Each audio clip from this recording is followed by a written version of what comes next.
Hey, this is Matt Cox, and today I'm going to go over how to borrow money from a hard money lender in order to buy real estate and basically flip a property. I've had a lot of guys contact me and they are interested in purchasing property. They're interested in flipping property. They're interested in basically doing rehabs or flips or whatever you want to call them. Essentially, what that means is that they want to buy a property for, let's say, $40,000. They want to fix it up, put 10 or 20,000 in it. They want to sell it and make $40,000. That would require you to have at the minimum of $60,000, right? 40 to buy it, 20 to fix it up. Now that's if you're not including closing costs and rent and your car payments and all these other things that obviously everybody has to maintain. Plus you're gonna need enough money to hold you over. Now, what this video is gonna be about is how to obtain the $60,000. The way to do that, if you don't have the money, which most rehabbers don't, is the way to go about it is to borrow that money from a hard money lender.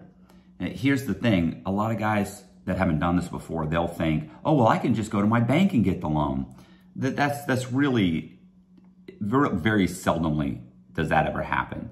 First of all, you don't have experience fixing up properties and selling them. So the bank is gonna say, okay, well, you're a guy that works at Tire Kingdom, or you're a guy that works at Walmart. I mean, what experience do you have buying houses, fixing up and selling them? I mean, you don't. So they're not gonna lend you the money. You also have to understand that they're looking at it like this. We have to lend you the money and then you have to be able to make those payments. Well, most people are already at a debt to income ratio that's pretty high. So about 40% of your income is already going to pay your electric, your water, your rent, that sort of thing. So, and banks know this and they know it's a bad risk for them. So here's what you do is you have to go to a hard money lender. It's not hard to find a hard money lender in any area. I'm in the Tampa Bay area. I typed in Tampa hard money lender. There's multiple websites. There are some websites that have 5, 10, 15 guys that are doing it. There's literally 50 to 100 guys in the Tampa Bay area that are lending money on real estate. The thing about these guys is each one of them has their own underwriting guidelines, okay? So if you go to a bank and you apply for a loan, the guidelines that they use to qualify you are called underwriting guidelines. Now, this is the same thing that a hard money lender uses. Only the difference is because it's his money or it's money that he's lending you based on a bank's credit line that they've given to him, he comes up with his own underwriting guidelines. It's the criteria that he requires in order to lend you money. And he can say whatever he wants. So if he's got $1 million to lend out, he can, on real estate, he can say, you know what, I'm only gonna lend to guys that walk in my office and apply for the loan that are wearing blue shirts.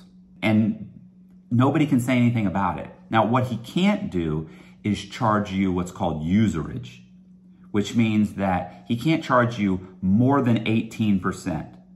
All right, now that's actually a state charge. Most states have that law that says, look, if you're lending money on real estate, you can't charge more than 18%. I'm gonna give you the basic underwriting guidelines that most hard money lenders require. Now, how they lend the money may be different than what qualifies you to lend the money. And I'll get into that. The first thing that they require, okay, their underwriting guidelines aren't really based on you.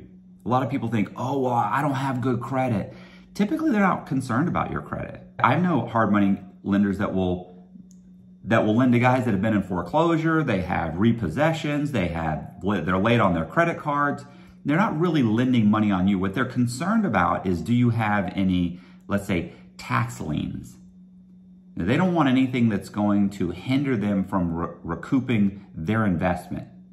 So if they say, hey, I need to pull your credit, it's really not necessarily to make sure that you have pristine credit. It's more to make sure that you don't owe the IRS money or you don't have some federal judgment against you, something that could hinder them from recouping their investment. Now, some of them may say, hey, listen, I'm not exactly thrilled with the fact that you have some foreclosures, but the great thing about it is that you're typically just talking to an individual that's lending you the money, and you can typically explain. The other great thing about hard money lenders is, you know, they're like buses. There's going to be another one coming by anytime now. It's a numbers game. You can go from one to the other to another, you'll find somebody that's going to lend you the money. If you can't find a hard money lender to lend you the money, then you're not actually looking at a good deal. All right? 3 of them might say no, but one of them, somebody's going to say yes. All right, so here's the thing, what they're mainly concerned about. Their main underwriting guideline is this, that the property that you're buying has an after repair price of, let's say, now this is a general, I'm giving you a very general number. Let's say, for the sake of argument, let's say the after repair value of that property is going to be $100,000. All right, and that you're buying the property, including the repairs that are going to be done to the property, that those two numbers don't exceed 65%. So let me give you an example. You're driving through a neighborhood, you see a property, you know that houses that are 1,600 square feet in this general area, that a 1,600 square foot, 3-bedroom, 1-bath home in this general area sells for around $100,000. So in average condition, these properties sell for around $100,000. So you're driving through the neighborhood and you find a property and the seller is selling it for $40,000. Now, here's the thing. Obviously, if he's selling it for $40,000, there's something wrong with the property. You go through the property, it's got the carpets torn up, there's holes in the drywall, the windows are knocked out, the roof is leaking. I mean, it's just trashed. But you look at it and you think, you know, I can fix this property up. Like, this wouldn't take that much to clean it up. And this guy's selling it for $40,000. So you do the numbers, and the repair value of that property is going to cost you, let's say, $20,000. So you're going to buy it for $40,000, and you're going to fix it up for $20,000. You get some of your buddies out there, or you call a general contractor or some contractors or some friends of yours that know how to do repairs, and you talk to those guys and they say, yeah, this can easily be fixed up for 20 grand. You have a $40,000 purchase price. So I'm going to purchase the property for 40 grand. I'm going to fix up the property for 20 grand. I'm going to have $60,000 in it. Can I borrow money against it? Can I find somebody to lend me that money? Yes, you can. You can easily find a hard money lender. You go online, you find the guy, you get 3 or 4 of them, you tell them to come out, they look at the property. Don't bring them out there at the same time. You have them come out, you walk around the property, you say, this is the property I want to buy, it's going for 40 grand, I think I can fix it up for $20,000. And he looks at it and he thinks, and he says, well, what do you think the aftermarket value is going to be? And you say, well, properties in this area are selling for around $100,000 in average condition. I believe I can fix this up and sell it for $100,000. Be reasonable. Don't say, oh, I can get 120, or don't get crazy. Just say what the average is. The average is $100,000. Most likely, the hard money lenders in that area, your area, are already going to know whether what the area is going for. So they're probably going to be like, yeah, I can see this selling for around 100 grand. Great. He'll lend you 65% of the after repair value of that home. So after you've repaired it, he thinks it's going to be worth $100,000. He's willing to lend you 65% of that value. That's $65,000. So he's going to lend you $65,000. Now, that's what the average hard money lender lends money at. That's the percentage, 65%. Now, what he's really looking at is the home. He's not looking at you. He's not going to ask for your W-2s and pay stubs and your 1040s. I mean, he might, but to be honest, he's probably just saying, look, does this guy actually claim taxes? Or does he actually have a job? That's really what they're concerned about. They're concerned about that, and they're also concerned, like, have you done this before? Okay, so if you go in and you say, oh, I work at Walmart, I've never done this before, but I want to go ahead and try it out, that's a bad idea. Most likely he's going to say, you're not going to experiment with my money. You're better off if you tell him that you've flipped a couple of properties. And I wouldn't BS on that. Like, I wouldn't say, oh yeah, I flipped 40 properties or something. Because just talking to you, he's going to know very quickly whether that's true or not. Now, I can talk to a mortgage broker or a loan officer or a real estate agent or a developer. I can talk to that guy. I can talk to any of them for 5 minutes, And I know immediately he doesn't know what he's talking about. He absolutely has no clue. And now, not only do you have no clue, you're lying. I would say your best bet is obviously if you have a friend that's flipped properties, you have him come with you. You have him basically, I want to say co-sign with you, but he comes and you guys just say, yeah, we're going to flip the property. We're going to do this. And you have your buddy help you out. Or you have a buddy who's let's say a general contractor. Have him come with you. Have him talk about how he's going to do the repairs and he's going to fix this and he can easily do it for this price. So you want to make sure that the hard money guy that shows up feels comfortable with you, okay? So he feels comfortable with the house, he feels comfortable with you, because it's more about a relationship than it is about your credit or how much money you make. He obviously wants to make sure you're going to pay, but the truth is they're in a no-lose situation. Like, I mean, they're giving you $40,000 for a house that's going to be worth $100,000. So even if he buys it for $40,000 and you don't make one payment, you walk away, he'll just foreclose on the property. He's going to get his money back. Easily going to get his money back. I can't tell you how many times I've been contacted by hard money lenders who took back a piece of property and they don't even foreclose, to be honest. Typically, what they do is they just call up the guy and they say, listen, they call you up and they go, look, once they get a hold of you, they say, listen, man, you haven't made 2 payments. I can see that you're not working on the property. So here's what I'm going to do. I'm going to ask you to quit claim deed the prop back to me. And, once you're done going through whatever you're going through, you can come back and you can borrow from me again. But if you make me foreclose on you, you'll never borrow from me again.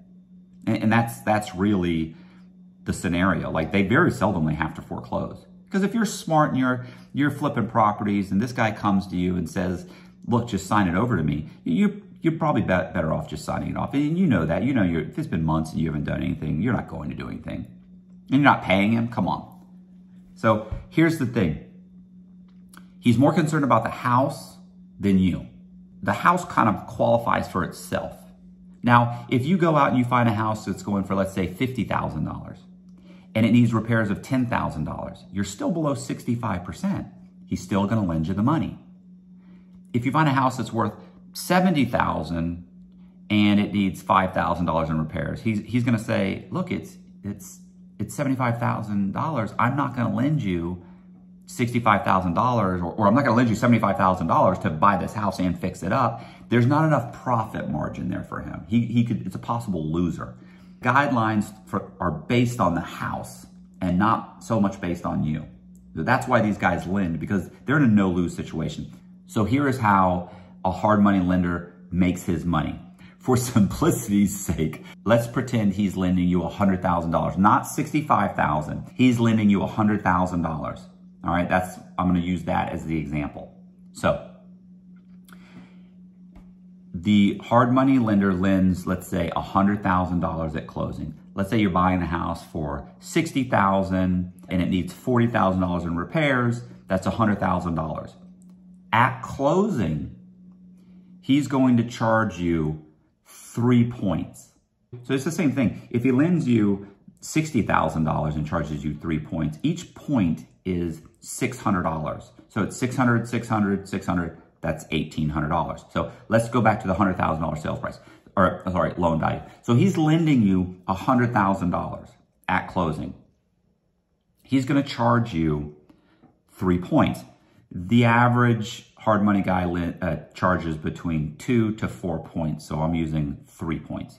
So if he lends you $100,000, and he charges you 3 points, he's going to charge you $3,000 just to lend you the money.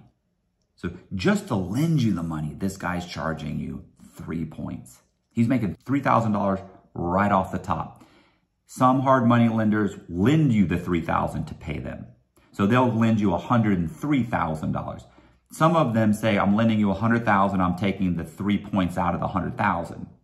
So really, you're only being lent $97,000.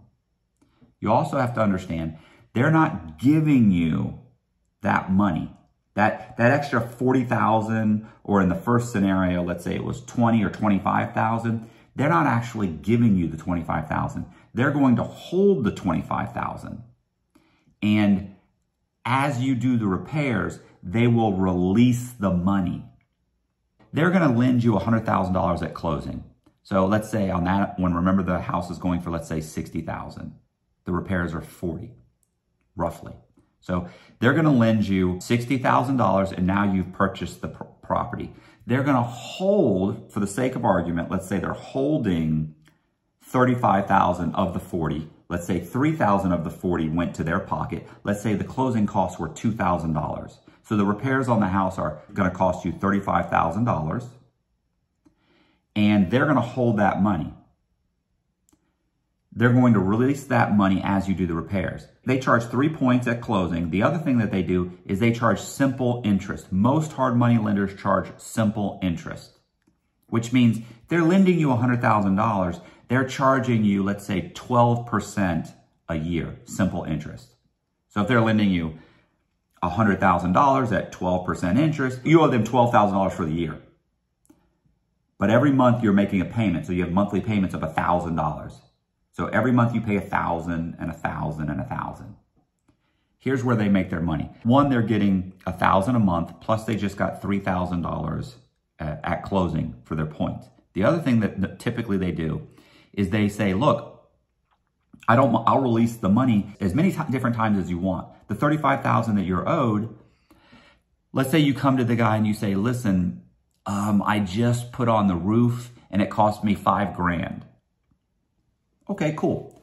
He'll release you the $5,000. He's going to drive out there. He's going to look at the roof. He's going to make sure that it's completely finished. And he's going to release you $5,000. But every time he comes out, he's going to charge you. So some of these guys will charge you $200. Some, maybe one or two of them might not charge you at all. Maybe your guy won't charge you at all. I doubt that. I've always had them charge me. Typically, they charge $200 or $300. So for the sake of argument, let's use $300.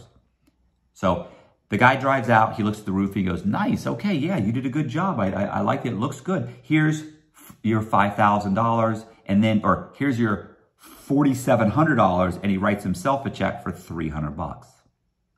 2 weeks later, you call him up and you say, hey, listen, I just finished, all the drywall inside's cleaned up, it's been completely painted, and the kitchen's gone in. That cost me $10,000. Okay, great. So he comes out, he checks it out. He says, I'm going to write you a check. He writes you a check for the $15,000 minus $300. So you get $14,700, and he writes himself a check for $300. He comes out again 2 weeks later. You say, I finished all the trim around all the door casings, the trim. I put in the AC. I need another $10,000. He writes you another check for $9,700, and he cuts himself a check for $300. Here's the thing. Typically, they try and stay around 3 draws. They don't want to go out there all the time. Now, some of these guys will say, hey, I'll come out every single day, because they keep writing themselves checks. A lot of them will say, look, I really only want to come out here about 3 or 4 times. So try and get your draws to a point where you only ask me 3 times to come out here. So let's assume $100,000, this guy's written himself 3 checks for $300. That's $900. That's almost another point, all right, on that $100,000. If you keep the loan for 12 months, if you keep the loan for 12 months on a rehab, you're a horrible rehabber, and you need to go and get a W-2 job or whatever it is you're doing, and you need to stick with that, because you shouldn't have that loan for any longer than maybe 3 to 4 months at most. If you're going to buy that property, you need to buy it, fix it up, and have it sold within 4 months. That's the sweet spot. And actually, that's what the hard money lender wants also. He doesn't make very much money if you keep that loan for 12 months. Think about how much money, if you keep that loan for 12 months and you keep making those payments, imagine how much money he makes. Maybe he makes what, $900 on the draws that you're getting? He'll make $12,000 on the payments, and you still owe him $100,000. So it's 12 payments of $1,000, that's $12,000 plus the $900, all right? Plus the 3 points at closing. So what did he make? He made 15.9% on his money. That's no good. You could probably get that in the stock market. The reason these guys don't put their money in the stock market is that who knows what it's going to be like in 18 months. Who knows any time now. Imagine if you had $2 million in the stock market when it crashed. You walk away with 80,000 or something. Here's what, or worse, or worse. Here's what I'm saying is the reason these guys do it is this type of lending is because, or this type of investing is because it's so secure. All right, here's how they make their money. They make their money by lending the same money over and over again. They make their money on points. And obviously, the more times they lend that same money, the better. So if they lend you the money in January, right? And then the guy comes out, so he gets 3 points at closing, plus you're making a $1,000 payment for 4 months. Then you pay him back. So he's made $900 to go out and cut you all these checks. So he made $900 to do that. Then he made $4,000 worth of payments, plus he made 3% at the closing. If he lends that money, as soon as you pay it back, he lends it again. He makes another 3 points. He makes another $900, and he continues to get that payment. Now, if you do those numbers, and he lends that money 3 times in a year, all right, he's still making the $12,000, the simple interest payments. You're not making them, you're making 4, somebody else makes another 4, somebody else makes another 4. But he makes the points. So he's making $9,000 in points. Plus, he's making $2,700 in draws. So it's 300, 300, 300, 900, 300, 300, 300, 900, 300, 300, 300, 900. Okay, that's $2,700. He's also making the simple interest payment. So we're talking about $12,000 plus $9,000. Plus, we're talking about him making $2,700. That's $9,000 plus 12 plus 27. That's 23.7% interest.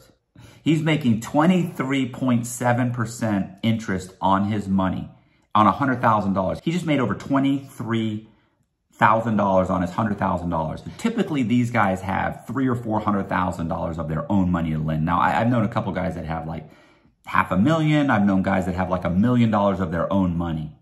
Then they also will typically have a credit line from a bank for $500,000 to $1 million. So they're lending $1 million of their own money, and then they also have a credit line for $500,000 to $1 million. Now these are the low budget guys, right? These aren't the guys that have 15 or 20 and $30 million to lend, or some backed by some bank. And really, you probably want to deal with the lower level guys because you get to meet them, you get to have a personal relationship with them, and after you've flipped multiple properties with them, they're like, hey, you're like, hey, I got this property. This is what's going on. This is what I'm going to do. And when they see you do it over and over again, they're like, man, I totally got this guy. This guy knows what he's doing.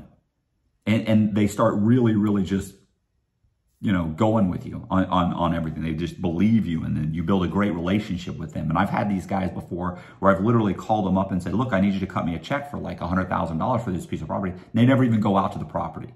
They're not just lending to you, they're lending to 10 or 15 other guys. They have like 10, 15, 20 investors. So they're always lending out their $500,000 or their $300,000. So if you lend $1 million in this scheme, they're making $230,000 a year off of $1 million. If you lend $2 million, you're probably only paying the bank a couple percent. They're probably paying 2 or 3% to the bank to lend them the money. They can easily take a couple $1 million, $1 million of their own or $1 million of the bank, and they can easily make $400,000 a year just lending money. And I mean, if you actually meet these guys and see what they actually do, it's ridiculous. Like, they don't do any work at all. They really just know the market. And if somebody goes into foreclosure, or not, they don't go into foreclosure, they basically get behind a payment or two. Then they call them and they say, listen, I need to meet you and sign the property back over to me. It's easy. You sign the property back over to me, and I'll take over the property, or I'll give it to another investor that can finish the project. And I don't know what you're going through. I don't know if you're going through a divorce. I don't know if you got injured. I don't know what's happening, but don't make me foreclose. If you make me foreclose on you, then I'll never lend to you again. I've talked to multiple hard money guys, and they say, 95% of the time, the guys just sign off on the quitclaim deed. They just sign off. They just sign it over to them. And look, if you're a rehabber and you run into some problems, your best bet is to contact the hard money lender and just explain it to them. Anyway, the point is that the only real way to make money flipping properties is not to do one. You can never really make very much money doing one property at a time. You have to be doing at least 4 at a time, at least 4. Now, maybe to get your feet wet, you're obviously going to do 1 and then once you're done with that one, maybe you try and do 2 or 3. The only real way for you to be able to basically quit your job and do this full time is to be doing 4 at a time. So my suggestion is you get multiple hard money lenders to work with. Because I've actually called up guys that I knew personally had over $1 million and $1 million credit line, and they were like, I got no money left. I can't lend you the money. You know, give me a couple of weeks and some of these loans will go through and I'll get my money back. But for the most part, they have a limit, right? So you need to be able to turn to another hard money lender. So I would work with 2 or 3 at the same time. Always be shifting the loans between them. If you are flipping properties, you need to know the area. The other thing I would be concerned with is you need to have some of your own money. Because if you're thinking, I'm going to buy it, fix it up, and sell it, look, things are going to go wrong. Lots of things are going to go wrong. I can't tell you how many times I've had air conditions stolen.